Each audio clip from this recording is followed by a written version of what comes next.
दोस्तों, डॉक्टर अंबेडकर ने कहा था कि तलवार से भी ज़्यादा खतरनाक मार कलम की होती है। जी हाँ दोस्तों, जितना खतरनाक तलवार नहीं होता, उससे भी खतरनाक कलम की मार होती है। यही बात दोस्तों लागू होता है उस मध्य प्रदेश के एडवोकेट वकील, मनुवादी वकील, जो मनुवादी विचारधारा रखता है, जिसके मन में, उसके अंदर जातिवाद का जहर भरा हुआ है। वो आए दिन डॉक्टर अंबेडकर जी का अपमान करता था, उसका पुतला जलाता था। दोस्तों, समझ सकते हो कि इन जातिवादियों के अंदर किस कदर जातिवाद का जहर भरा पड़ा है। और जबकि देश आज़ाद हुए 75-76 साल हो गए, जबकि कानून का राज है, ये फिर भी उस कानून को मानना नहीं चाहते, क्योंकि कानून लिखा है कोई दलित जाति, छोटी जाति, इनके नज़र में छोटी जाति के लोगों डॉक्टर अंबेडकर ने लिखा कानून। ये उस कानून को भी नहीं मानते। ऐसे लोग तो, जो कानून को नहीं मानता, वो तो होते ही देशद्रोही हैं। और ये शुरू से भी देशद्रोही हैं, क्योंकि ये आरएसएस मानसिकता वाले हैं। आरएसएस ने खुद भी तिरंगे का अपमान किया। 53 साल तक अपने कार्यालय में तिरंगे को नहीं फहराया, न लगाया। ये मनुस्मृति के हिसाब से चलना चाहते हैं। मनुस्मृति में महिलाओं को कोई अभी आज़ादी नहीं थी, उनको गुलाम बना के रखा जाता था। जो भी SC ST OBC माइनॉरिटी वाले थे, उसको गुलाम बना के रखा जाता था। ना उसमें पढ़ने का हक था, ना लिखने का हक था, किसी भी फील्ड में बराबरी का कोई हक नहीं था। वही ये चाहते हैं कि हम मनुस्मृति लागू करें फिर से, डॉक्टर अंबेडकर जी के कानून को ख़त्म करके। सोचो दोस्तों, जिस डॉक्टर अंबेडकर ने एक गरीब घर से निकलकर इतनी पीड़ाएं, इतना कष्ट सहकर लंदन तक जाकर पढ़ाई करी, और जब वो वहाँ से आते हैं भारत, खुद डॉक्टर अंबेडकर जी के साथ में भी जातिवाद होता है, उनके साथ भी भेदभाव होता है। और भेदभाव ऐसा वैसा नहीं होता है। जब वो बैरिस्टर के पद पे थे, जब लंदन से पढ़ के आते हैं, तो उनके साथ एक मामूली सा चपरासी भी उसके साथ, मतलब उससे घृणा करते थे कि ये तुम डॉक्टर अंबेडकर नीच जाति को पानी नहीं पीने दे, जबकि चपरासी की उसके सामने, डॉक्टर अंबेडकर के सामने कोई औकात नहीं थी।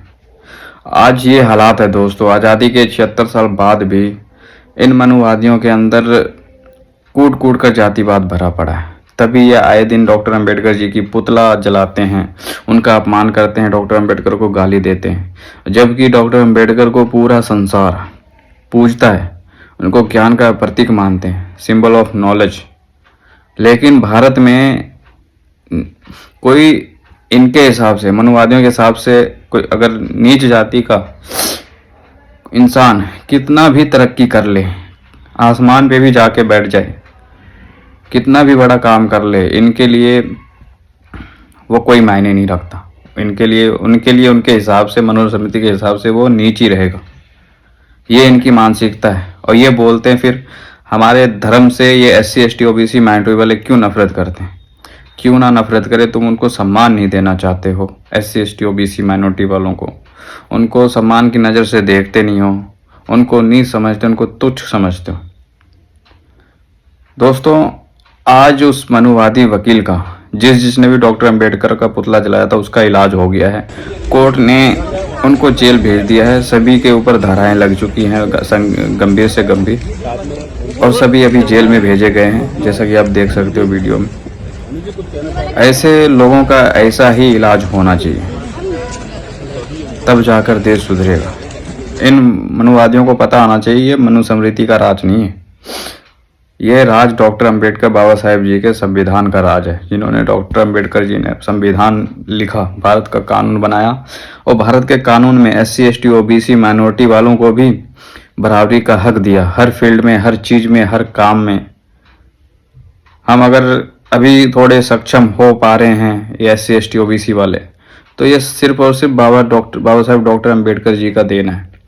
किसी भी भगवान का मैं तो नहीं मानता, किसी भी भगवान ने, किसी का भगवान एक 0% भी SC ST OBC के तरक्की में कोई श्रेय नहीं है। किसी भी भगवान का, मैं ठोक के कहता हूँ, किसी भगवान का कोई भी चमत्कार नहीं, कोई भी वो नहीं है। अगर डॉक्टर अंबेडकर ना आए होते तो ये SC ST OBC वाले अभी भी गुलाम होते, मनुवादियों के, स्वर्ण जातियों के। इतिहास उठाकर देख लो, हजारों सालों से गुलाम बना कर रखा है ST SC OBC वालों का इन मनुवादियों ने। ऐसे महापुरुष को तो भगवान से भी दर्जा, इसीलिए SC ST OBC माइनॉरिटी वाले भगवान से भी बड़ा दर्जा देते हैं, और हक है, देना भी चाहिए। हमारे लिए तो जो SC ST OBC वाले हैं उनके लिए तो, सबके लिए तो भगवान ही हैं वो, डॉक्टर अंबेडकर, उनके अलावा और कोई भगवान नहीं है। उन्होंने हर तबके के लिए, हर जाति के लिए सोचा, यहाँ तक कि किसी भी जाति धर्म की महिलाएं हों उनके लिए भी हिंदू कोड बिल लागू करवाया, जबकि सभी नेता हिंदू कोड बिल के विरोध में थे। हिंदू कोड बिल आपको बताना चाहता हूँ दोस्तों, हिंदू कोड बिल में ये था कि महिलाओं को बाप की संपत्ति में हक दिलाने का, उनको मान सम्मान मिले, ये कानून उन्होंने, बाबा साहेब ने लिख कर बनाया था कि महिलाओं को भी उतना ही सम्मान मिले जितना कि लड़कों को मिलता है। बताओ दोस्तों, इससे बड़ा, इससे अच्छा नेता और क्या हो सकता है, कौन हो सकता है। और बाकी सभी नेताओं ने इनका, हिंदू कोड बिल का भी विरोध किया कि महिलाओं को हम सम्मान नहीं दे सकते, बराबरी का हक नहीं दे सकते। लेकिन डॉक्टर बाबा साहेब जी बिल्कुल अडिग रहे उस बात में। जब तक हिंदू कोड बिल लागू नहीं हुआ तब तक उन्होंने अपना फैसला नहीं बदला, यहाँ तक कि इस्तीफा भी दे दिया था हिंदू कोड बिल को लागू करवाने के लिए। लोग एहसान भूल गए हैं डॉक्टर अंबेडकर साहब का। ये थे। आजकल तो कोई भी नेता साले अपने स्वार्थ के लिए कुर्सी तक छोड़ने की बात छोड़ो, अपना ईमान तक बेच देते हैं। लेकिन डॉक्टर बाबा साहेब ऐसा नहीं थे। उन्होंने महिलाओं को सम्मान दिलाने के लिए अपनी कुर्सी से इस्तीफा भी दे दिया था।